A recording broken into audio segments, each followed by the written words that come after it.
अस्सलाम वालेकुम, मैं हूं हबीब अकरम। आज जुमे के रोज़ इसराइल ने ईरान पर हमला कर दिया और ईरान के 6 शहर, उसके दारुल हुकूमत समेत उसके मुख्तलिफ ड्रोन्स और एयर स्ट्राइक्स के जद में आ गए। और ईरान के कुछ सीनियर मिलिट्री कमांडर्स भी आज शहीद हुए और उसके अलावा जो जौहरी साइंसदान थे उन्हें भी ताक ताक कर इसराइल ने निशाना बनाया। अब सूरत हाल जिस तरफ बढ़ रही है वो ये है कि अब जबकि गुफ्तगू कर रहे हैं, इस गुफ्तगू के दौरान भी ये ख़बरें मुसलसल आ रही हैं कि इसराइल का हमला जारी है। और इसराइल के वज़ीर आज़म बेंजामिन नेतन्याहू ये कह चुके हैं कि जब तक ज़रूरत होगी उन ख़तरात को ख़त्म करने की जो इसराइल की बका को लाहक है और ईरान के अंदर है, उस वक्त तक ये जंग जारी रहेगी और ये ऑपरेशन भी जारी रहेगा। इस हवाले से ख़ित्ते पे क्या असरात पड़ेंगे और हमें मुस्तक़बिल को कैसे देखना चाहिए, इस हवाले से हम बात कर रहे हैं हमारे दोस्त और जाने माने एनालिस्ट जनाब फैसल वड़ाइच साहब। फैसल, आपका बहुत शुक्रिया। ये बताइए कि आप जो इसराइल का ये अटैक है इसको एक महदूद ऑपरेशन के तौर पर देख रहे हैं जैसा रिसेंटली इंडिया पाकिस्तान के दरमियान देखा गया, या आप इसको एक तवील जंग का आगाज़ समझ रहे हैं? बहुत शुक्रिया हबीब भाई। ये मेरे ख्याल में एक तवील जंग का आगाज़ है। खैर, जंग तो 2 साल पहले शुरू हो चुकी है, लेकिन अब ये उसको एस्केलेट किया गया है, एक नए एंगल पर ये गई है। और ये उसी जंग का तसलसल है जिसमें इसराइल को यहाँ पर कायम करना और उसको कंटिन्यूसली क्वालिटेटिव एज देने की पॉलिसी है वेस्ट की।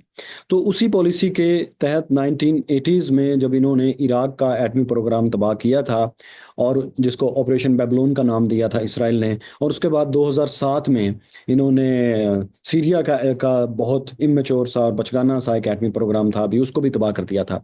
तो उसके बाद से उन दोनों हमलों में भी किसी ने इसराइल को जिम्मेदार नहीं ठहराया था, इसराइल को इसका कुछ भी भुगतना नहीं पड़ा था। तो अब ये उसी की कंटिन्यूशन है कि जो क्वालिटेटिव एज है उसकी कोई लिमिट ख़त्म ही नहीं हो रही।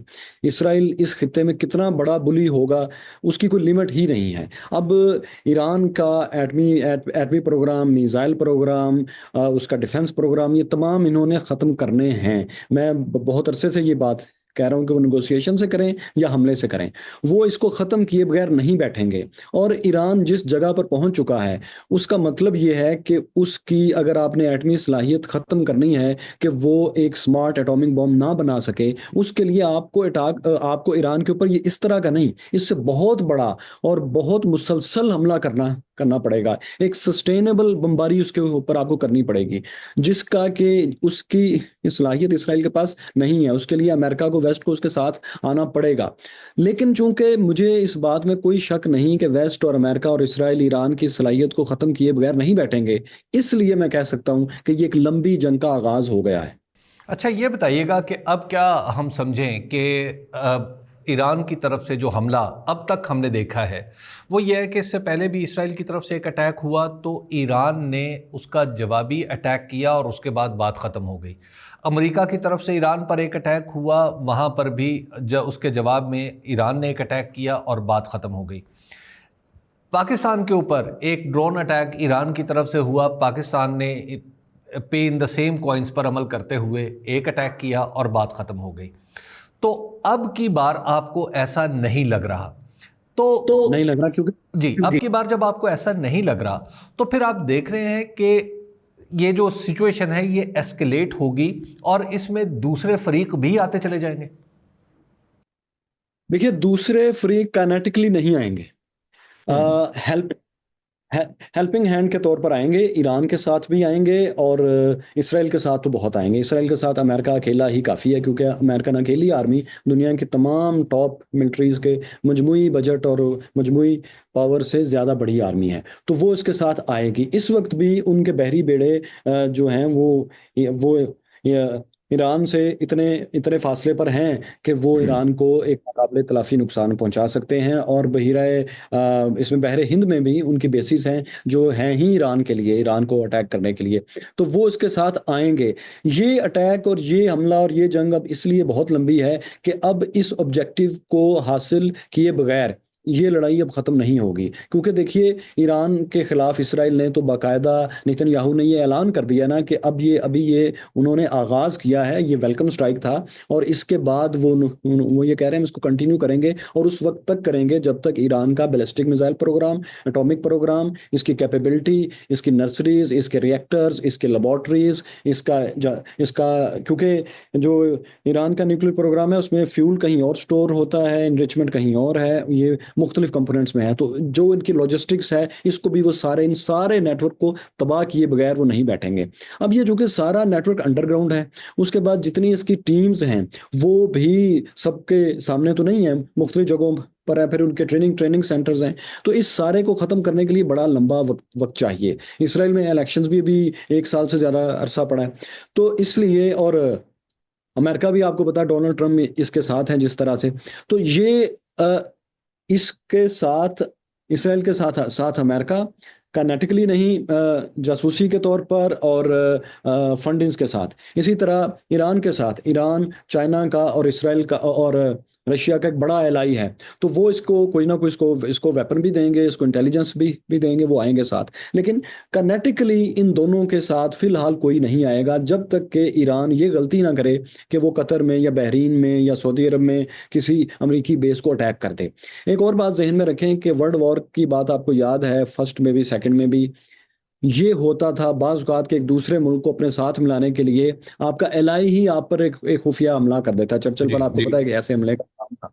तो ऐन मुमकिन है कि किसी अमेरिकी बेस पर कोई ऐसा फॉल्स फ्लैग ऑपरेशन भी हो जाए, क्योंकि अब ये जो अटैक शुरू हुआ है अमेरिका और इसराइल के नज़दीक, उनके पास इससे अच्छी अपॉर्चुनिटी कभी भी शायद ना आए कि वो ईरान का एटमी प्रोग्राम ख़त्म कर सकें, क्योंकि ऑलरेडी एक जेनोसाइड जारी है। तो अगर ये ईरान पर अटैक करते हैं और चंद चंद महीने तक ये जंग चलती है, तो गज़ा को खाली करवाना, वहाँ जेनोसाइड का मिशन उनका मुकम्मल करना वो भी पॉसिबल हो जाएगा, क्योंकि एक कवर आपके पास दस्तयाब हो जाएगा, और ईरान को उसकी न्यूक्लियर सलाहियत से महरूम करना और ईरान में इनकलाब लेके आना, ये तीनों गोल्स। जी, तो फैसल एक और भी चीज़ है, वो है कि ख़ुद वो जोग्राफियाई हालात जिनमें ईरान और इसराइल वाक़ हैं, यानी खलीज फ़ारस और उसके साथ लगने वाले मुल्क, जो जिसे अरेबियन गल्फ़ या पर्शियन गल्फ़ के ममालिक कहा जाता है, जीसीसी कंट्रीज़, सऊदी अरब है, कतर है और दूसरे ममालिक हैं। ये ममालिक बड़े सख्त अल्फाज में मज़म्मत तो कर रहे हैं। आपको लगता है कि इस खित्ते में इतनी डिस्टर्बेंस पैदा नहीं होगी कि वहाँ के लोग अपनी हुकूमतों पर दबाव डालें कि आप इसराइल के मुकाबले में ईरान के साथ खड़े हों? क्या आप ऐसी कोई सिचुएशन या डिस्टर्बेंस पैदा होती हुई अरब में देखते हैं? देखिए, अरब में डिस्टर्बेंस बहुत ज़्यादा है। अरब हुक्मरान जो हैं वो बहुत खौफज़दा हैं, डरे हुए हैं, इसलिए नहीं कि वो ईरान या इसराइल से बहुत खौफज़दा हैं, क्योंकि आपको पता है कि वहाँ डेमोक्रेसी तो है नहीं। बादशाह भी कितनी भी ताकत से बैठा हो, आप जानते हैं कि अगर अवाम खिलाफ हो जाए तो बादशाह का राइवल जो है वो ताकतवर होना शुरू हो जाता है। तो आपको अपने गार्ड्स से ही डर लगना शुरू हो जाता है कि पता नहीं ये भी मेरे साथ हैं या नहीं। सो ये सिचुएशन मिस्र में भी है, उर्दन में भी है, सऊदी अरब में भी है, कतर में शायद कुछ कम हो, क्योंकि वो उन्होंने गज़ा की बहुत सपोर्ट की है, तो उनकी आवाम में उस तरह से गुस्सा नहीं है। वैसे भी वहाँ की आबादी बहुत कम है। तो बाकी मुल्क जो अरब के हैं वहाँ ये मसला है कि उनके ऊपर आवाम की तरफ से बहुत ज़्यादा दबाव है कि वो कुछ करें, और मेरा ख्याल है कि ये अगर जंग जारी रहती है, अगर ईरान के ऊपर और इसी तरह जिस तरह के वो कह रहे हैं कि हमले मजीद होंगे, तो उनकी तमाम अरब कंट्रीज़ के ऊपर, गल्फ़ कंट्रीज़ के ऊपर दबाव आएगा, ना सिर्फ आवाम का, बल्कि आप देखेंगे कि अभी रात ही आप देखें कि ऑयल की प्राइसेस किस तरह से बढ़ी हैं, तो इस पर भी मसला आएगा, क्योंकि आपको पता है कि अमेरिका जो किसी वक्त सबसे बड़ा ऑयल का बायर था, अब वो सबसे ज्यादा खुद ऑयल प्रोड्यूस कर रहा है। तो अरब कंट्रीज ऑलरेडी एक मुश्किल में हैं इस जंग की वजह से, और ईरान के ऊपर हमले का मतलब ये है कि ईरान ने आखिरी हरबे के तौर पर, जब वो आयतुल्लाह रजीम बिल्कुल खत्म होने वाली होगी इन हमलों के नतीजे में, तो आप यकीन रखें कि उस वक्त वो तमाम अरब ममालिक में मौजूद अमरीकी अड्डों पर लाजमी अटैक करेंगे, 100% अटैक करेंगे। वो वक्त ऐसा होगा कि जो अरब चाहेंगे कि ना आए, उसको रोकने के लिए वो आज कोशिश करेंगे, लेकिन उस कोशिश का मतलब ये होगा कि ईरान एटमी सलाहियत हासिल करे। तो वो एक बड़ी मुश्किल सिचुएशन में है, जिसमें ईरान, जिसने कभी भी उनके ऊपर अटैक की बात नहीं की, वो उसके बिल्कुल खिलाफ भी नहीं जा सकते और बिल्कुल साथ भी खड़े लेकिन नहीं। ईरान प्रॉक्सी वॉर्स तो करता रहा है ना, जैसे यमन में हौसीज हैं, लबनान में हिजबुल्ला है, और रिसेंटली उसने हमास की भी सपोर्ट शुरू की। तो सीरिया में जो कुछ हुआ वो भी हमारी आंखों के सामने है। तो एक प्रॉक्सी वॉर्स को तो, या अपनी प्रॉक्सीज को उसने एक फॉरेन पॉलिसी टूल के तौर पर तो इस्तेमाल किया है। तो आपको लग रहा है कि जो पहली प्रॉक्सीज थी उनको न्यूट्रलाइज किया है, हिजबुल्ला को लेबनान में, हमास को गज़ा में, हौसीज को यमन में, और इसी तरह शाम में जो एक अरेंजमेंट मुकम्मल तौर पर बदल गई, वहाँ पे जो ईरान से अलाइंड हुकूमत थी वो ख़त्म हो गई।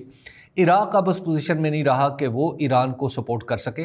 तो इसका मतलब है कि ये जो पहली प्रॉक्सीज को न्यूट्रलाइज किया है, ये आज के दिन के लिए किया गया था। अब देखेंगे ये जो प्रॉक्सीज हैं, आप इन्हें प्रॉक्सीज कह लें, लेकिन ये है कि अगर ताकतवर मुल्क किसी को बैक कर रहा हो तो उसको कहा जाता है एलाइज, और अगर कमजोर मुल्क किसी को सपोर्ट कर रहा है तो उनको कहा जाता है रेबल्स, टेररिस्ट या फिर प्रॉक्सीज। अब बेसिकली तो इसराइल सबसे बड़ी बड़ी प्रॉक्सी है वेस्ट वर्ल्ड की, उनका स्पीयर हेड है मिडल ईस्ट में। लेकिन आप ये जहन में रखें कि प्रॉक्सीज उस वक्त तक कायम रहती हैं जब तक उनके लिए उनकी रीजन कायम रहे। प्रॉक्सीज सारी थी इसराइल की हेजमोनी के खिलाफ, वो इस वक्त मौजूद है, लिहाजा प्रॉक्सीज ये ख़त्म भी हो जाएं तो कुछ देर बाद मजीद खड़ी हो जाएंगी, क्योंकि एक है स्टेट, एक है स्टेट का करैक्टर।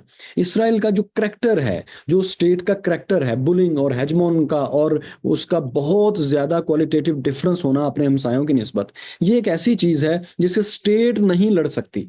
स्टेट जब डायरेक्ट किसी मुल्क से किसी चीज़ से नहीं लड़ सकती तो फिर उसके पास बेहतरीन टूल है प्रॉक्सीज। और अगर आप अगर आप ताकतवर मुल्क हैं तो आप कहेंगे एलाइज। तो वो फिर प्रॉक्सीज को यूज करती है। और ये आपको पता है कि वर्ल्ड वॉर के बाद, सेकेंड वर्ल्ड वॉर के बाद जो भी आपके कानून बने या दुनिया में जो भी हो कानून, ये एक सोफिस्टिकेटेड लैंग्वेज होती है। लेकिन जंग में हर हरबा जायज होता है अपना मकसद हासिल करने के लिए, जब आपकी जान पर अच्छा, अब जरा पाकिस्तान पे आ जाए फैसल। मैं ये बता रहा हूँ कि एक इनएविटेबल चॉइस है। अच्छा फैसल, पाकिस्तान में हमारा तजुर्बा ये है कि ईरान इराक वॉर हुई तो उस वक्त पाकिस्तान के अंदर जो हमारे शिया भाई हैं वो पॉलिटिकली ऑर्गेनाइज हुए, और दुनिया भर के मुल्कों में जहाँ जहाँ शिया एग्जिस्ट करते हैं वहाँ वहाँ पर ऑर्गेनाइज हुए। तो अब क्या हम ये देखेंगे कि अगर ये जंग तूल पकड़ती है तो पाकिस्तान के अंदर एक दफ़ा फिर वो, जैसे वली नसर की किताब शिया रिवाइवल है, तो हम एक दफ़ा फिर एक वो शिया रिवाइवल देखेंगे कि शिया एक्टिविज्म शुरू हो जाएगा दुनिया के मुख्तलिफ मुल्कों में बशमूल पाकिस्तान। एग्जैक्टली आपने बिल्कुल सर ठीक बात की। देखिए, शियाज में, अहले अहले अहले तशय्युई भाइयों में, इनके इनके तबकात में एक रोमांटिसिज्म भी है, हिस्टोरिकल रोमांटिसिज्म, कि अली ने खैबर का दरवाज़ा गिराया था, अली ने खैबर फतह किया था, हज़रत अली रज़ी अल्लाह तआला करमुल्लाह वजह। अब ये एक उनके जहनों में, उनके उनके ब्लड में ये चीज़ दौड़ती है, और वो इसको छोड़ने के लिए तैयार नहीं है। आपको लगता है कि ईरान में आयतुल्लाह ख़ामेनी ने जो इसराइल के खिलाफ नारा लगाया था वो ऐसे ही लगा दिया था? उनको पता था कि एक एक अहले तशय्युई के जहन में, उनके ख्याल में, उनके उनके रोमांटिसिज्म में ये बात है कि हमने हमने इसराइल का जो एक एक हिस्ट्री है कि हज़रत अली ने रज़ी अल्लाह तआला अन्हु ने उनको शिकस्त दी थी, तो हमने, अब ये दोबारा गालिब आए हैं तो अब भी इसको हम ही शिकस्त देंगे। तो उन्होंने उस चीज़ को इस्तेमाल किया, मजहबी लीडर्स जैसे मजहबी जज्बात को इस्तेमाल करते हैं। तो अब आपने बिल्कुल ठीक आपने बात की, आपने निशानदेही की, ये पाकिस्तान के लिए सबसे ज़्यादा मुश्किल होगी, क्योंकि यहाँ पर अहले तशय्युई भाइयों की काफ़ी तादाद है, और वो आपको पता है कि माजी में भी जाते रहे हैं लड़ने के लिए, वो अब भी जाएंगे। इसके लिए पाकिस्तान को कुछ करना होगा। ये हमारे लिए मसाइल पैदा करेगी बात। ईरान से भी जाएंगे, इराक से भी जाएंगे, शाम से भी जाएंगे, अगर ये लड़ाई तूल पकड़ती है। अल्लाह ना करे ऐसा हो, ये कहते हुए मुझे अच्छा नहीं लग रहा, लेकिन आपको पता है, मुझे भी पता है, और पाकिस्तान में रहने वाले, दुनिया में रहने वाले जानते हैं कि ये एक ऐसी बात है जो होगी। अब इसको रोकने के लिए हम क्या कर सकते हैं, ये अब हमारी अच्छा, लास्टली फैसल ये बताइए कि अब आप इस तसादुम का अंजाम कितने अरसे में देख रहे हैं? जैसे ईरान इराक वार तो सालों पे मुहित हो गई, लेकिन इसी तरह इराक़ में जो अमेरिकन इंटरवेंशन थी वो भी कई साल चली, और इसी तरह जब रिजीम चेंज के लिए अफ़गानिस्तान में अमेरिकन, बल्कि वो तो वर्ल्ड ओवर जो एक कोलिशन था, उसने इंटरवीन किया, तो वो भी कई साल तक चला, 20 साल उसको लगे। तो अगर ऑब्जेक्टिव ये है कि ईरान के अंदर रिजीम चेंज करनी है, ईरान का जो एटमी प्रोग्राम है उसको ख़त्म करना है, उसके मिसाइल सिस्टम को नाकारा बनाना है, और फिर आइंदा ऐसा ना हो, इसकी सलाहियत भी ख़त्म करनी है, तो व्हाट डू यू थिंक कि कितना अरसा लगेगा इस जंग को किसी कंक्लूजन में पहुंचने पे? मैं अभी हार और जीत की बात नहीं कर रहा कि कौन हारेगा कौन जीतेगा। देखिए, अगर लोग भूल भूल जाते हैं तो मैं याद दिला देता हूँ कि रज़ा शाह पहलवी जो थे 79 से पहले, जो कि ईरान के हुक्मरान थे, बादशाह थे। लोग ये समझते हैं कि शायद आयतुल्ला ही इसराइल के खिलाफ थे और एटम बम के लिए ये सारी कोशिश कर रहे हैं, ये वाले रजीम। लोगों के नज़रियाती तौर पर आपको पता है कि हम किसी भी मजहबी ग्रोह की हुकूमत के हक में नहीं हैं, लेकिन जो रज़ा शाह पहलवी थे वो भी एटम बम बनाने की कोशिश कर रहे थे, वो भी, उनके आखिरी इंटरव्यूज मौजूद हैं, वो भी इसराइल के बारे में इसी तरह की गुफ्तगू वो कमोबेश किया करते थे, थोड़े से अल्फाज के फ़र्क के साथ, जो आयतुल्ला और इनके लोग करते हैं। तो कोई फ़र्क नहीं है। मैं ये बात किस लिए कह रहा हूँ? मैं ये बात इसलिए कह रहा हूँ कि ईरान और इसराइल को अगर हम देखें तो इन दोनों में इन द लॉन्ग रन वो जीतेगा जो लंबी रेस का घोड़ा है, जिसके पास वक्त ज़्यादा है। वक्त ज़्यादा है ईरान के पास। ईरान लंबी रेस का घोड़ा है, उसकी 1000-5000 साल की तारीख है। इस तरह की कौमें जिनकी सिविलाइजेशन की बहुत लंबी मेमोरी, बहुत लंबी हिस्ट्री होती है, वो जल्दी हार नहीं मानती। They have long now. वो जो सोचते हैं वो फिर एक रजीम नहीं कर सकेगी, एक हुकूमत नहीं कर सकेगी, दूसरी नहीं कर सकेगी, तीसरी नहीं कर सकेगी, वो आखिरकार वहां तक पहुंचेंगे।